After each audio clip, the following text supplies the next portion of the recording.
arm wrestling curls I came up with. I call them arm wrestling curls because they isolate the style we use it for arm wrestling.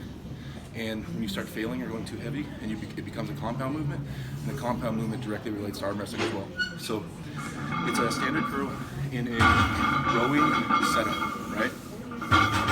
So for right arm, knee up, hand down. I grab the weight and give myself a lot of space out here, so that way I can get my elbow in the center of my body, right? It's a bicep heavy movement. Bicep controls contraction and controls supination like this, right? So when I have the weight, I don't shorten my lever by wrist curling it. I leave it out here, if not dump back, right? So it's either straight or back because I don't want to cheat by shortening my lever by curling it out, right? So my wrist straight. Now as I do the lift, you're gonna see me supinate the dumbbell so the dumbbell ends like this. So as I'm doing it, I'm gonna be driving my elbow towards the ground and I'm gonna be supinating up towards my face. Now, what it's going to do is it's going to super isolate this head of your bicep, the long head. I always forget, long head, short head. I think it's the long head. This one, the other one's the short head up here. But it super isolates that, which is a super arm wrestling important head of your bicep. Right? So you go here, you'll supinate up to your head while forcing your elbow down to isolate.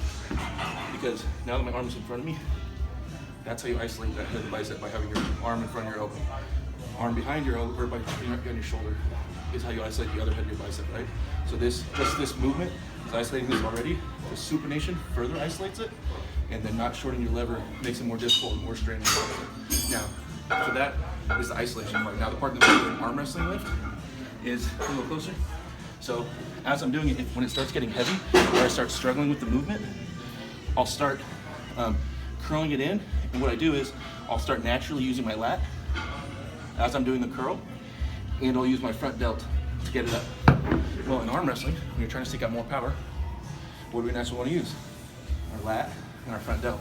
So the way you save yourself and the way it starts becoming a compound movement because it's too heavy also transfers perfectly in arm wrestling. So you don't have to worry about being so strict on form, because if you start pushing form, it still carries over to arm wrestling. You know what I mean? So win or lose, isolated or not, it's still a super arm wrestling heavy style with the bicep curls. So that's why it makes a lot of sense. So everything's in, curling up this way, curling up while forcing my elbow in, and everything like this while contracting. Elbow in towards the middle of my body, right? When it gets heavy, I start rowing it and bringing it up with my front delt. But it's still super bicep heavy and super arm wrestling related. That's why I call it arm wrestling curl. Right? That's it.